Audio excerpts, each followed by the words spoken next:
পৃথিবীতে আপনি যা দেখছেন, যা পাচ্ছেন, যা যতটুকু পেয়েছেন, আমি যতটুকু পেয়েছি, সত্যি করে বুকের মধ্যে হাত রেখে বলেন তো, এতটুকু পাওয়ার যোগ্যতা কি আপনার আমাদের মধ্যে আছে?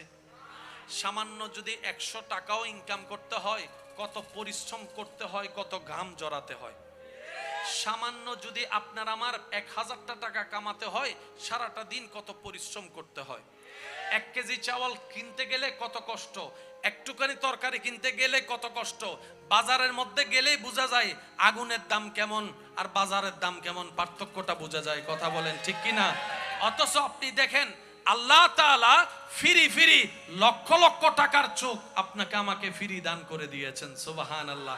একবার যারা কিডনির প্রবলেম হয়, ডায়ালিসিস যাদের করাইতে হয়, কি পরিমাণ কষ্ট তাদের সহ্য করতে হয়, টাকার হিসাব তো বাদই দিলাম। অথচ রব্বুল আলামিন আপনাকে আমাকে দয়া করে প্রত্যেকটা দিন এই ডায়ালিসিসের অটোমেটিক ডায়ালিসিস করায় কিডনি পরিষ্কার করে দিচ্ছেন। সুবহানাল্লাহ। নিঃশ্বাস পরিষ্কার রাখছেন, ফুসফুসি পরিষ্কার রাখছেন, রক্তনালী চালাচ্ছেন, রক্ত চালাচ্ছেন। এই যে আপনি আমি বলি লো প্রেসার, হাই প্রেসার, যেটার হচ্ছে রক্তচাপ, এই রক্তচাপ নিয়ন্ত্রণ করে আল্লাহ তাআলা নিজের দয়ায় নিয়ন্ত্রণ করে দিচ্ছে। সুবহানাল্লাহ। সেই হিসাবে যদি প্রত্যেকটা নিঃশ্বাসের যদি হিসাব দিই, অন্যগুলো যদি বাদ দিয়ে যদি নিঃশ্বাসের হিসাব নেওয়াটা শুরু করি, নিঃশ্বাস নিলে 10 টাকা, ফেললে 10 টাকা, আপনার আমার নিঃশ্বাস নেওয়া বন্ধ হয়ে যাবে, ফেলাও বন্ধ হয়ে যাবে।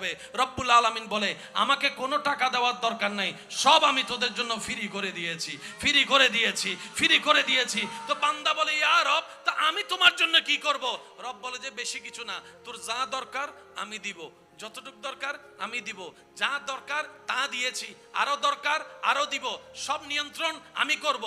তুই শুধু বান্দা একটা কাজ কর, আমি রবের নিয়ামত পেয়ে শুকরিয়া করতে ভুলে যাস না, শুকরিয়া করতে ভুলে যাস না, শুকরিয়া আদায় করতে ভুলে যাস না, 5 ওয়াক্ত নামাজের কথা ভুলে যাস না, বড়দেরকে সম্মান করার কথা ভুলে যাস না, ছোটদেরকে স্নেহ করতে ভুলে যাস না, কেউ হক পেলে হক দিতে ভুলে যাস না, স্ত্রীর সেবা করতে ভুলে যাস না, স্বামীর সেবা করতে ভুলে যাস না, মা বাবার সেবা করতে ভুলে যাস না, আমার নবীকে মহাব্বত করতে ভুলে যাস না, নবীর আদেশ মানতে ভুলে যাস না।